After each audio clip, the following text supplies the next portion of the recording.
Today's session, we'll start off with a visualization, and then we'll talk a little bit about water purification and what water is about. And then about halfway through the session, we'll go into the actual water breathe. And as I mentioned before, for this one, you can have your bath or jacuzzi ready. Otherwise, you can put your feet in water, warm water, obviously, preferably, or your hands in water. While you breathe, you can maybe just put like something on your lap, and you can put your hands in that, or you can have sort of two buckets or bowls to the side of you, and then you can just sort of dip your hands in the water. And at some point you might feel, if it's uncomfortable, that you can take your hands out of the water or your feet out of the water. But, certainly for the first, I'd say 10 to 15 minutes, you would want to maintain that contact with the water so that it can sort of really work with your body. I will give you time between the talk and going into the breath work to set up and to get all the things that you need for the breath work. And I do suggest also that you put some aromatherapy oil or some bath salts or some plants or flowers into your water, into your bath, to kind of make it special, to imbue it with an energy that you would like to work with during this breath work. And the other thing, of course, that I will stress in this session is that we're really working on soothing and cleansing the emotional body. And that might bring up some emotions. But of course, because we are doing this remotely, we're not going to work with going into deep birth traumas and, sort of really reliving the deep stuff that water can bring up. But we'll talk a little bit more about water and what it does, especially in the context of breath work. It's very powerful, and it really brings up core things, and those core things don't need to be traumas. The core aspects that are awakened could be a reconnection to love and to joy. It can also just be an opening of the heart, and that's really ultimately what we are aiming for, is a heart opening, because we want to kind of channel and hold and bring in those higher uplifting emotions. Often we need to, move through some of the more difficult ones to get to the more uplifting ones. But the general intention of this session is to find soothing in ourselves, as a result, finding healing within ourselves, and then really reaching into those higher emotions of love and gratitude and easy flow. When we are in an easy flow of emotions, we become like, clear running water. We allow ourselves to feel true emotions as opposed to sort of false emotions or emotional addictions. And so that we can really just be in the moment with our emotions. But often to get there, we need to clear out some of the old stuff in order to reach that place of center and flow. So we'll go into the 20 breaths now, and after that we'll do a little visualization of just connecting into our water body. Of course, we've got a physical body, and then we've got an etheric body, which is kind of a very sort of narrow, sort of light body. It's from the etheric body that our physical body is kind of constructed. And then beyond that, we've got the emotional body, which also connects to the astral body. So it's like the emotional body is like a body of light made up of emotions that exists beyond the physical. So emotions aren't just things that have happened to us in the past or things that we feel in the moment. It's kind of a body of energy. It's a body of emotion that sits in us.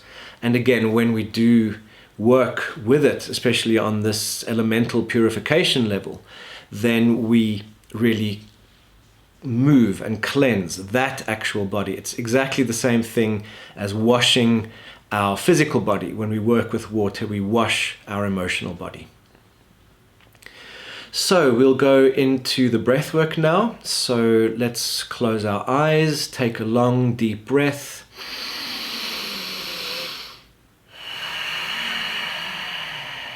And then 4 short.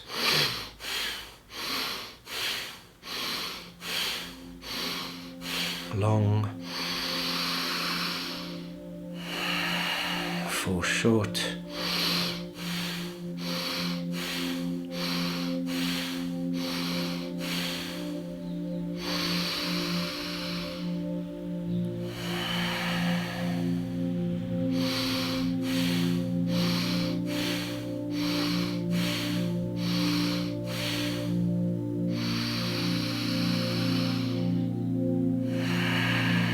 And 5 more.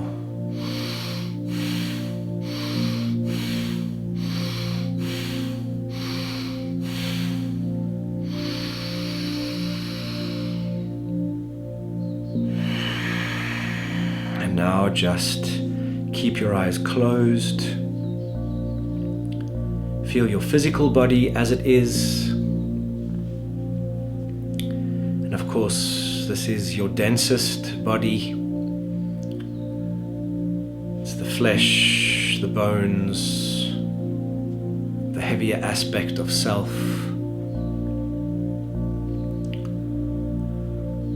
Is our interaction in the physical world. So just feel the solidity of your physical body.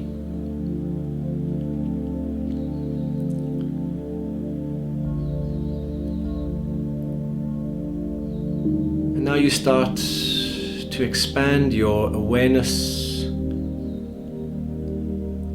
beyond your physical to your etheric body.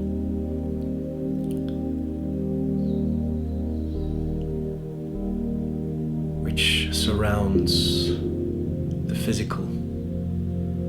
And you might feel this as a tingling all over you or in certain places. Otherwise, just visualize like an aura of light that follows the outline of your body, your physical body.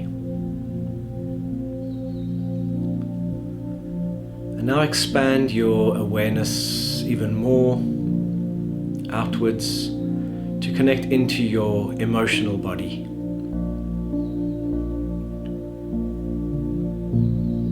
This non-physical yet very real body that holds your emotions. It's the space in which your emotions flow and react.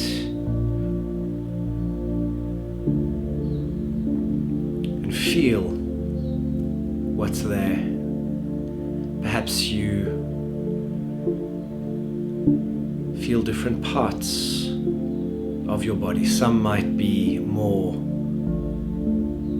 open, uplifted. Other parts might be blocked and stuck. So just take stock of what's happening.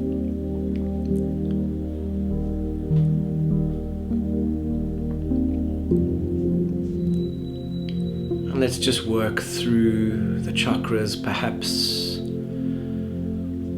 the lower chakra, the base, might reflect emotions of your stability and solidity in the world, your grounding.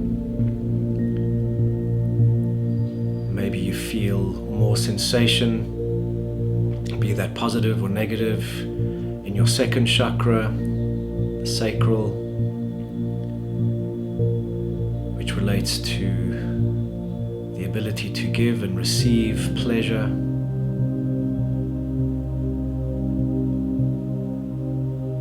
And the third chakra, the solar plexus, relates to your ability to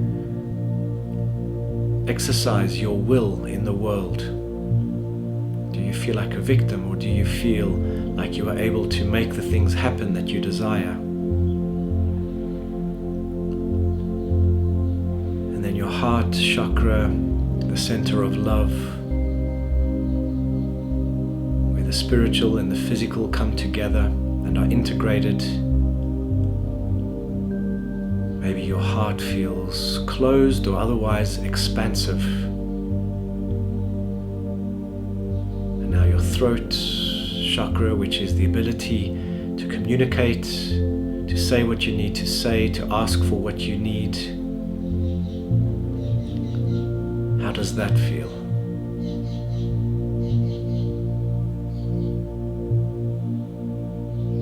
And although the two upper chakras do not necessarily relate to emotions, be aware of your third eye, which is the inner sight, a spiritual vision. And then your crown chakra, which connects you directly to the divine. So sitting in this space of awareness, feel what your emotional body is doing.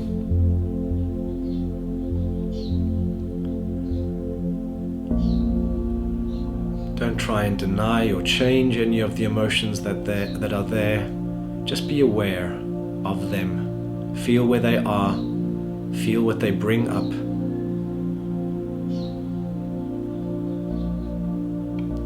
They might be challenging emotions, or they might be uplifting emotions. Just feel what's there.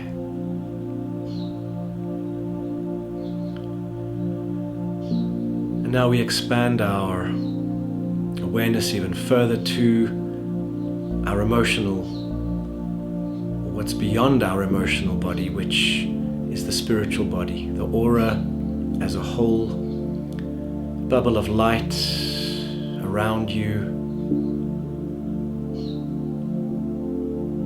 And this is your space. This is who you really are on a higher dimensional level. And those different aspects, bodies within you or that are part of you, work in different ways. Just let them all come together, work together, inform one another, heal one another, so that now in this moment you may feel whole, complete. Now take a long deep breath, and as you do so, feel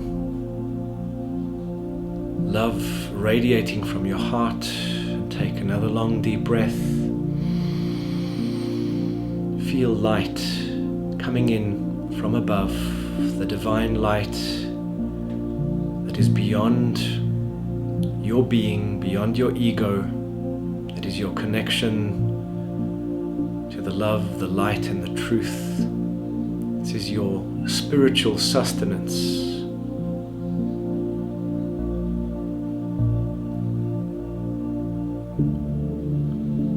Keep breathing deeply.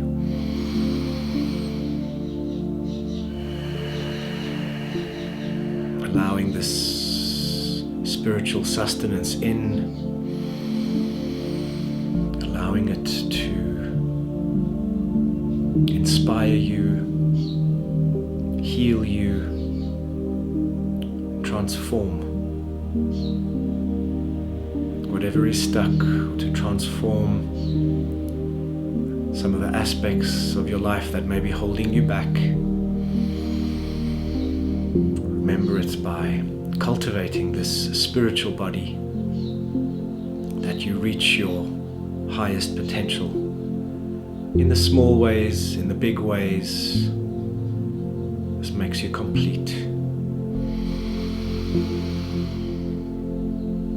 Good, so just keep breathing and just feel very centered, very connected.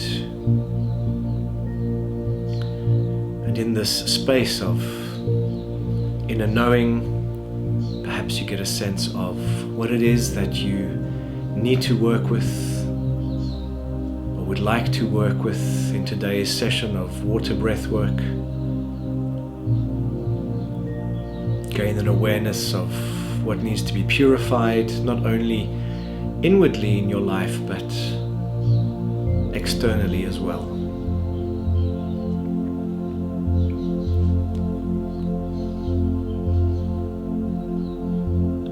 Good.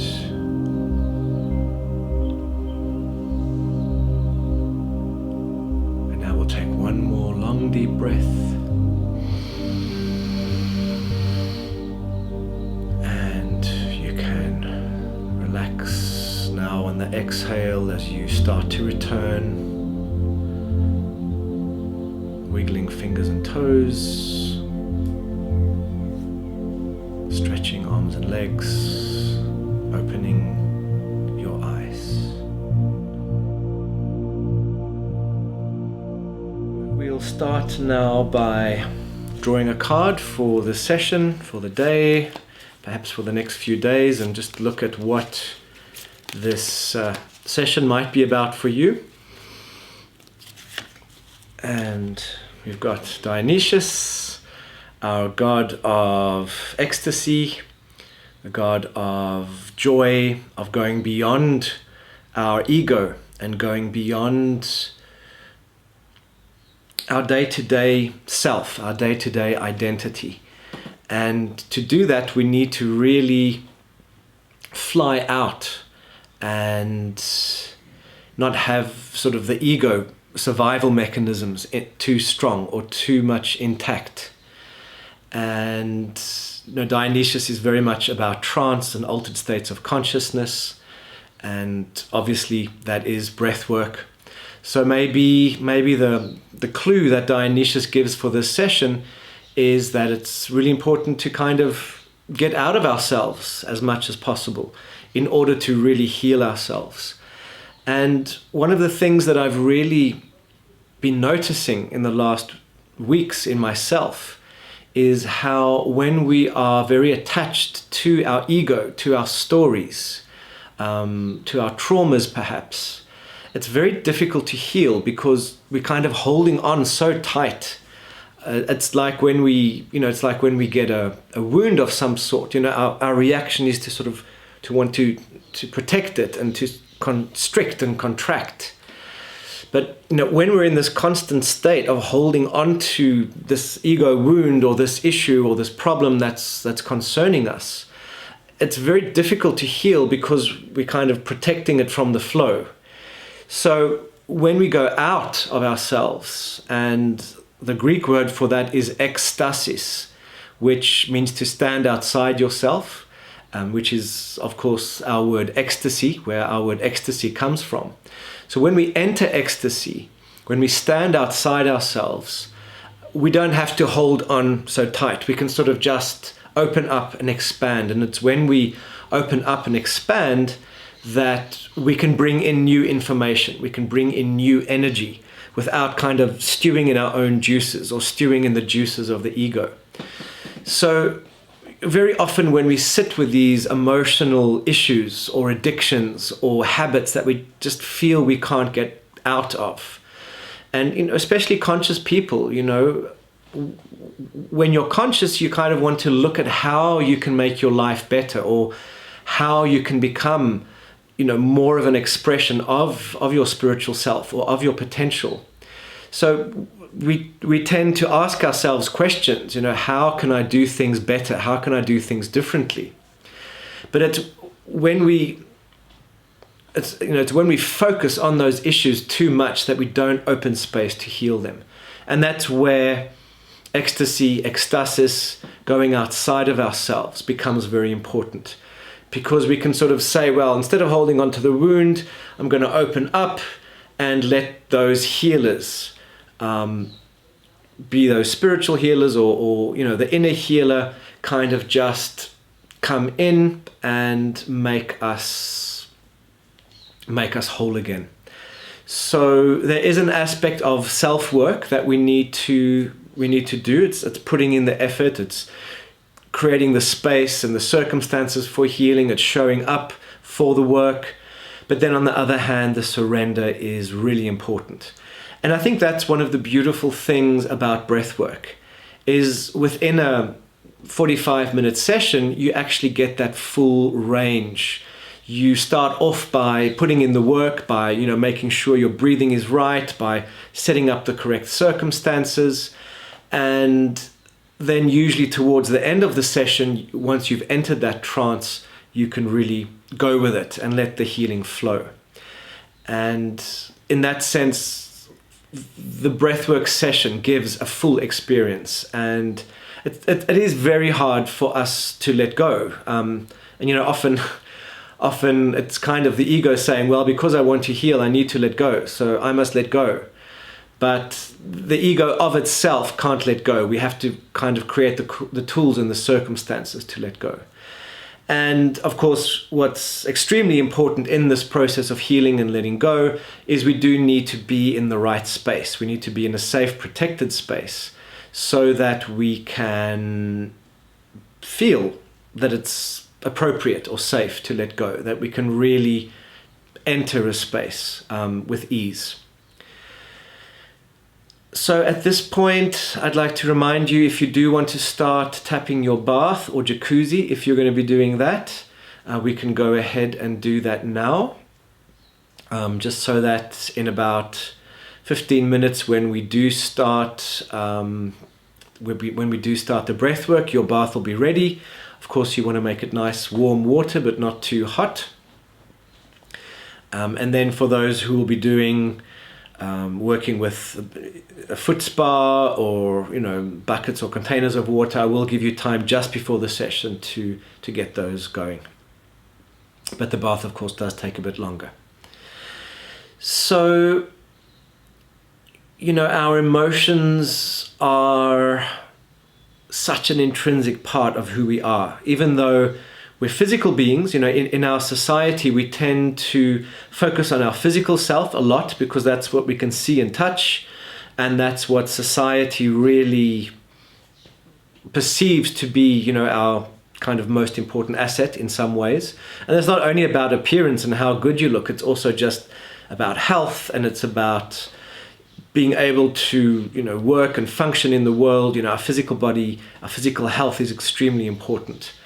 And then on another level, especially in the modern day and increasingly so with, you know, with our computers and devices, we are also very much intellectually orientated. So it's, you know, it's not only what we learn, and it's not only the skills that we have, it's not only the act of speaking and, you know, being able to communicate correctly, but it's kind of, you know, finding consciousness and awareness of our thoughts. I mean, that's kind of the next step. You know, a lot of people who are just sort of in survival mode, who are not specifically asking questions about themselves or about life, or who are not specifically wanting to grow consciously, you know, everything still runs through the mental body. It's, you know, am I doing it right? You know, the very act of judgment, you know, better, worse, good, bad, is also very much an intellectual aspect.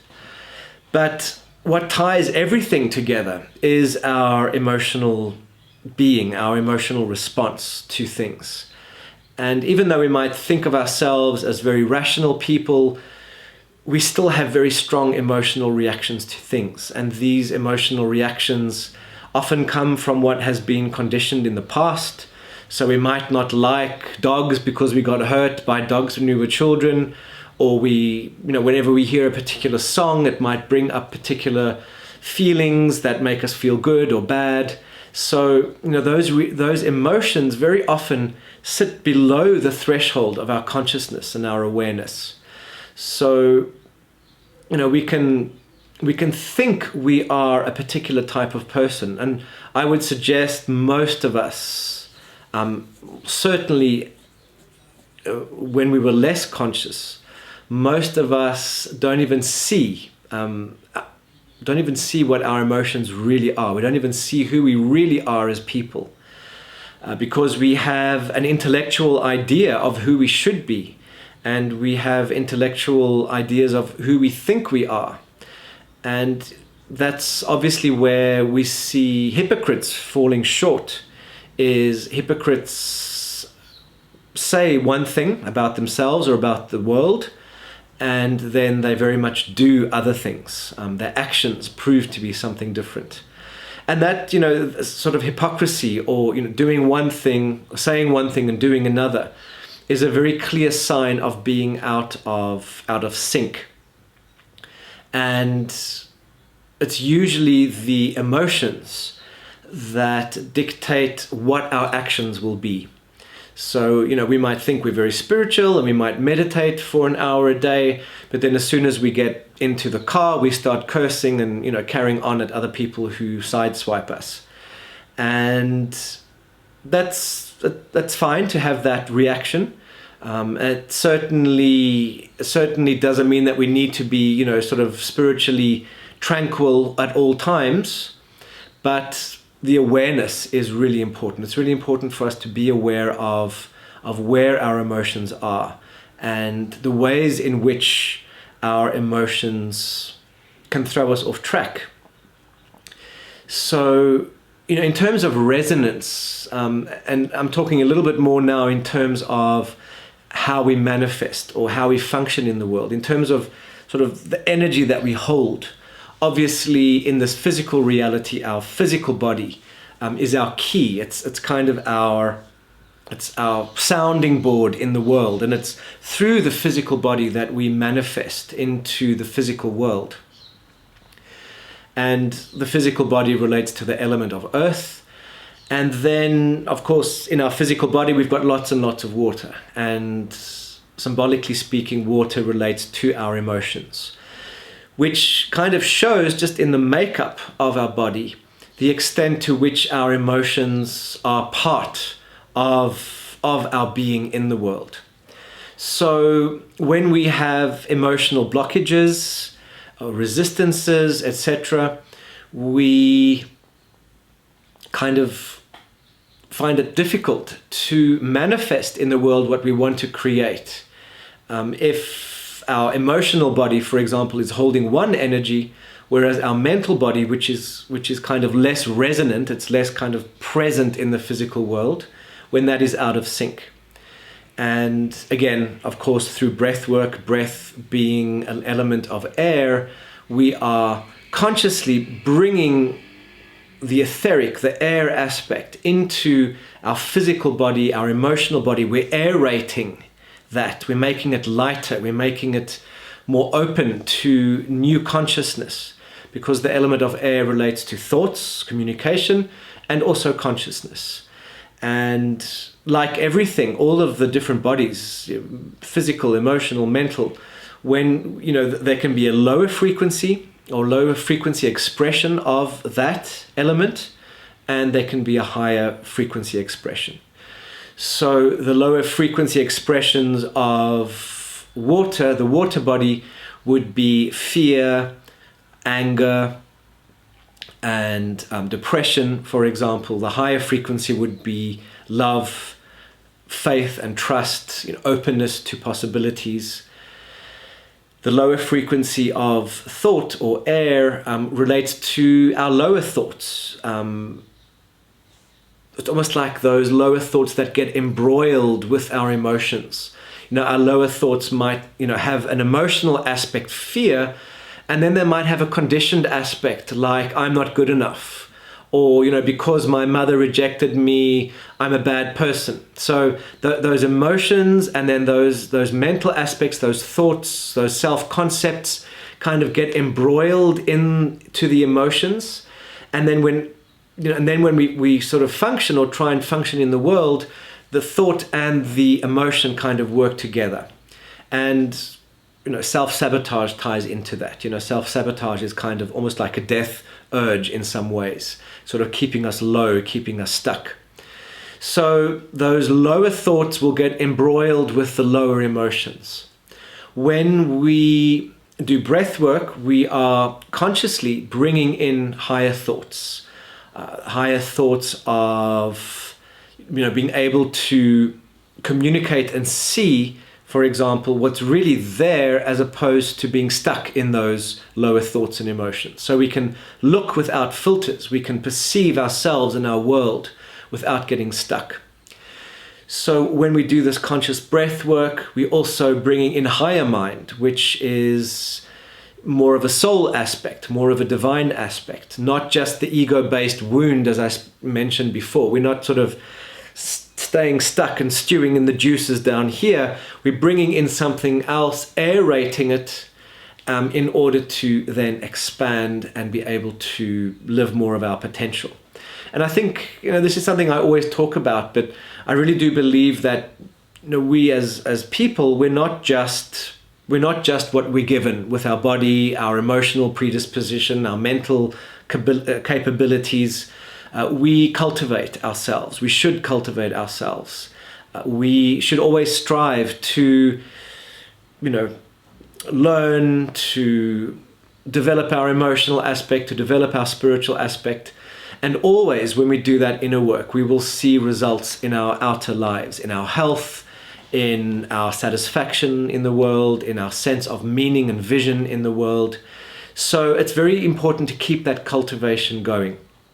When we don't cultivate ourselves, we stagnate. And when we don't address our emotions, they possibly, literally, could become cancerous within us. Cancers are those emotions that haven't been addressed, that eventually kind of calcify and become something physical. And of course, it's a lot more complex than that, but that's, a very simplistic view of how, disease or illness takes place. So what we're doing today is we're doing air purification through our breath and through the intention of more conscious, bringing in more consciousness, higher consciousness, prana. But also we're going to have the physical presence of the element of water. And that is something that goes beyond just thinking about an emotion or feeling an emotion. We're sitting with the element that is, or a physical aspect that is sympathetic to our inner emotional world. So when we sort of lie in a bath, for example, doing breath work, we are, first of all, kind of breathing in the water element, which is an entity. It's a consciousness of itself. Water isn't just a substance that has particular qualities. It's an element, it's an entity, it has a spirit. So when we do work with water consciously, we're calling that spirit of water, not only the water that's sitting in your bath or your bucket, but we're calling the spirit of water in the rivers, where the water that we are working with came from, the oceans, the rains. We're really bringing in that vast consciousness, that essential consciousness that goes way beyond just functioning, being able to, have enough water every day so that we can be hydrated. So when we breathe consciously through our breath work, we are, first of all, through trance, opening ourselves and opening our awareness, opening our mind. And when we have kind of opened ourselves in that way, we can let that spirit of water in. And in that way, the water can go in deeper. Again, physically, it's not going in deeper, but spiritually, the water that we sit with is entering our energy body on a deeper level. And naturally, through sympathetic magic, if you want to put it that way, sympathetic magic is about a like substance working with another like substance. So, the actual physical element of water works with the symbolic element of water in the emotional body. So those elements can then work together in order to create purification.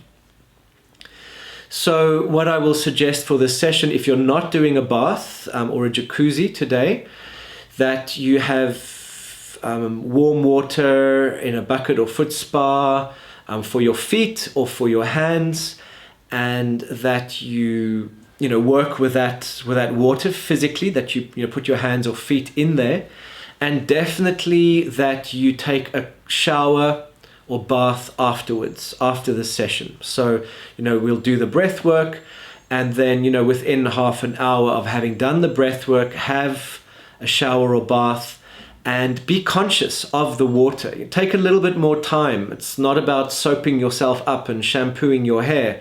It's about, if you're showering, feeling that water not only on your skin, but feeling it penetrate and go into yourself. Feeling it work on a more etheric level, that it works on your emotional body. And just spending time to feel it. Again, the faculty of feeling, of emotion, is very much the same as water. So it's got that same flow. So as the water flows down your body, feel how the emotions within you are flowing.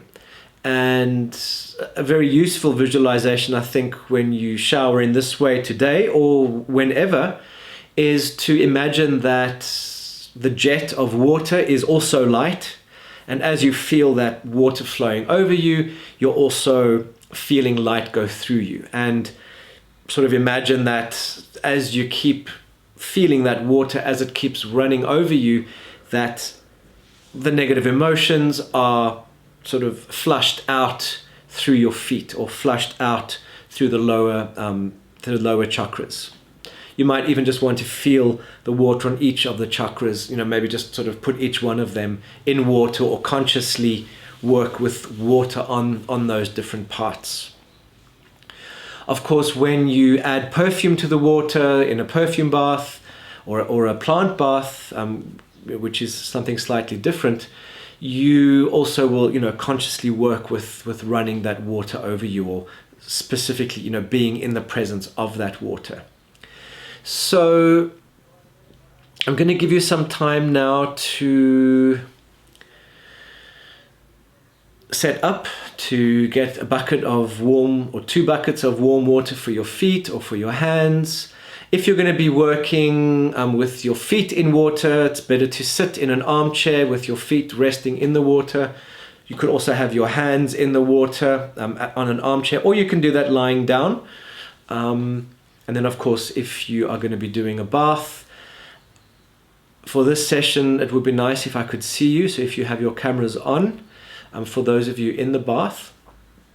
For those of you not in the bath, it's fine.